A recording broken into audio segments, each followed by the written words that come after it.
अभी तो আমরা ছেড়ি থেকে আইছি, শুনলাম এই বাড়িতে বলে চুরি হয়েছে। ইফতি গোবাড়ি থেকে শুরু হয়েছে। কে ইফতি? এই বাড়ির মালিক। কে এই বাড়ির মালিক? কে? আমি। কতদিন ধরে তুমি এই বাড়িতে থাকতেছো? কে? যতদিন ধরে বিয়ে হয়েছে ততদিন ধরে এই বাড়িতে থাকতেছি। কার বিয়ে হয়েছে? আমার আব্বা আম্মার। তাহলে তোমার বাবা মা কই?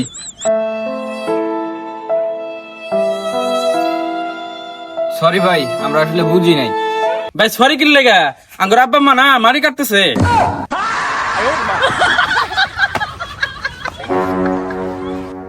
আচ্ছা তাহলে তোমার কি কি চুরি হয়েছে? 10 কেজি সোনা আর 5 লাখ টাকা চুরি হয়েছে। তাড়াতাড়ি লেখো, 10 কেজি সোনা আর 5 লাখ টাকা। তাহলে ভাই আন্নে কি করবে? সারাদিন এমনি করে মাসের সাথে মিশা কথা কই।